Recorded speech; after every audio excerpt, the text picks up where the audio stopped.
자, 오늘은 현 중3 예비고1 학생들이 겨울방학에 과학 선행을 어떻게 해야 되는가에 대해서 말씀드리겠습니다. 일단은 선행 방법을 자세하게 말씀드리기 전에 두 가지 당부를 드리고 싶은데, 첫 번째는 올바른 방법으로 선행을 해야 된다는 거예요.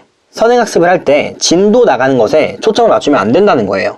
그런데 이게 되게 어려워요. 왜냐면은 학원 선생님들도 정해진 범위를 제한된 시간 안에 다 나가야 돼요. 그리고 당연히 모든 학생을 완벽하게 케어하는 거는 힘들겠죠. 그러다 보니까 학생이 개념을 정확하게 이해를 못하고 문제를 소화를 잘 못 시키는 것 같더라도 진도는 나가야 돼요.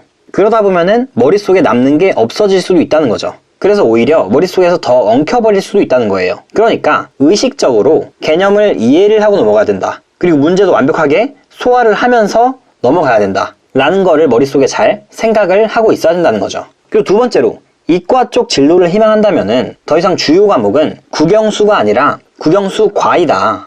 중학생 때는 이 과학을 사이드로 공부를 했다면 고등학교에 올라와서는 다른 국영수 과목처럼 주요 과목 대우를 해줘야 돼요.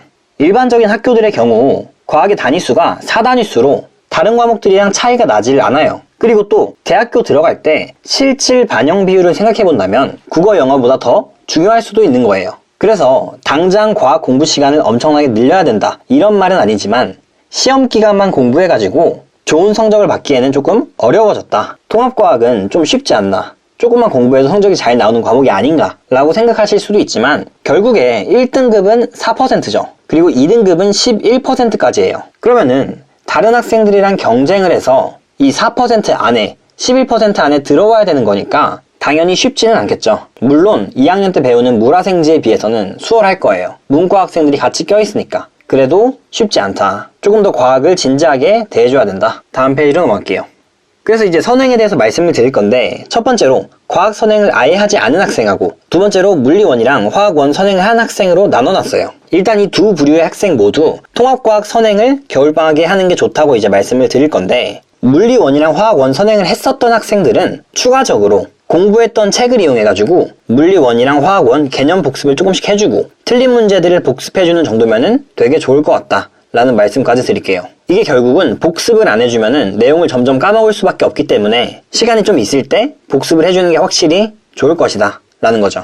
그리고 통합과학 선행하는 방법이 이제 한 3가지 정도 있는데, 첫 번째로는 1에서 4단원 전체에서 어려운 부분만 조금 선행을 하는 방법이 있고, 두 번째로는 전 범위를 할 수가 있고, 세 번째로는 1, 2단원만 조금 선행을 해보자, 이런 방법들이 있는데 저는 세 번째 방법을 추천드릴게요. 이유를 말씀드리면, 일단 첫 시험이 굉장히 중요하죠. 첫 시험에 최대한 준비를 많이 해서 높은 성적을 받아야 돼요. 그리고 한번 제대로 준비를 해보면은 어떻게 공부해야 될지에 대한 공부 방법을 터득해서 나중에 조금 더 효율적으로 공부를 할 수 있다는 거죠. 첫 시험에 높은 성적을 받았으면은 결국 거의 대부분의 학생들이 성적을 유지해요. 그래서 중요하다. 그리고 추가적으로 3, 4단원은 휘발성 강한 암기 위주 단원이 많아요. 그래서 얘네들은 1학기 끝나고 선행을 하면 되겠다. 다음 페이지 넘어갈게요. 그래서 이 1단원과 2단원의 내용들을 꼼꼼하게 개념하고 문제를 100% 이해하는 것을 목적으로 공부를 해보자. 공부법에 대한 내용은 제가 우측 상단에 추천 동영상에 넣어 놓을게요. 그리고 전체적인 내용을 공부함에 있어서 어느 정도 수월하게 느껴진다면 형광펜 친 챕터들을 심화학습하자 라는 말을 적어놨어요. 지금 이제 형광펜 친 챕터들이 화학 파트랑 물리 파트가 있어요. 그런데 이 부분이 화학 1의 내용이랑 물리 1의 내용이랑 겹치는 부분이에요. 그래서 시험에서도 어려운 문제가 많이 나오는 부분이고, 화학 1, 물리 1 개념서나 수능 특강, 기출문제집들을 활용하면서 조금 더 심화 공부를 해볼 수 있다는 거죠. 그런데 이제 공부를 하다가 난이도가 너무 높은 문제들이나 고1 개념을 넘어가는 문제가 있으면 이런 문제들은 배제하고 풀면 될 것 같아요. 그런데 만약에 물리 1이랑 화학 1 선행을 했다면 그냥 이런 문제들까지도 풀어주면 되겠죠. 그래서 실력을 확 높여주면 좋을 것 같아요.